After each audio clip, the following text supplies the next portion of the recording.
जो छा छा शान बयान कयां मां छा सारी दुनिया गॾते शान बयान न थींदो अञा मुंहिंजा सुहिणा साईं अव्हां जो छा छा शान बयान कयां मुंहिंजा सुहिणा साईं अव्हां जो छा छा शान बयान कयां रब जा आयो रसूल अव्हां रब जा आयो हबीब अव्हां फर्श खां अर्श ते पहुची साईं रब जे थी आहो करीब अव्हां रब जा आयो रसूल अव्हां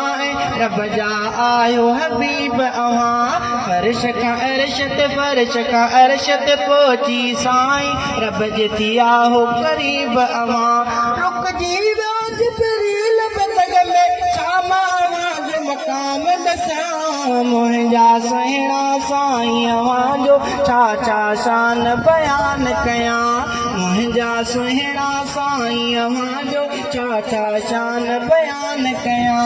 साईं अव्हां जी विलादत खां अॻु शान अव्हां जो ॿुधायो ख़ुदा पहिरीं किताबनि में बि प्यारा शान अव्हां जो लिखायो ख़ुदा साईं अव्हां जी विलादत खां अॻु शान अव्हां जो ॿुधायो ख़ुदा पहिरीं किताबनि में बि प्यारा शान अव्हां जो लिखायो ख़ुदा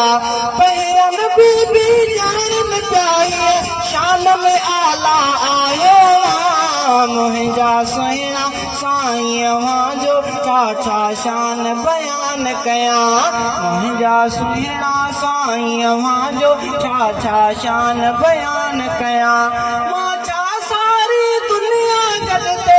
शान न थींदो पूरो बयान मुंहिंजा सुहिणा साईं अव्हां जो छा छा शान बयान कयां मुंहिंजा सुहिणा साईं अव्हां जो छा छा शान बयान कयां जेको अव्हां ते नाज़ुल थियो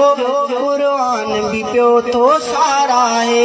बरफ़ां नालक ज़िक्र काथे काथे वज़ोहा आहे जेको अव्हां ते नाज़ुल थियो क़ुरान बि पियो थो साराहे बरफ़ां नालक ज़िक्र काथे काथे वज़ोहा आहे काथे मुज़म्मिल पढ़ंदो आहियां प्यार मंझां मुंहिंजा सुहिणा साईं अव्हां जो छा छा शान बयान कयां मुंहिंजा सुहिणा साईं अव्हां जो छा छा शान बयान कयां हिकिड़ा आशिक लिखंदे पढ़ंदे फ़ानी दुनिया खे छॾे हिकिड़ा आशिक लिखंदे पढ़ंदे फ़ानी दुनिया मां वेंदा ऐं ॿिया फ़सीह मुबल्लिग शाइर नात ख़ुवान दुनिया में ईंदा हिकिड़ा आशिक लिखंदे पढ़ंदे फ़ानी दुनिया मां वेंदा ऐं ॿिया फ़सीह मुबल्लिग शाइर नात ख़ुवान दुनिया में ईंदा क़यामत ताईं लिखंदा पढ़ंदा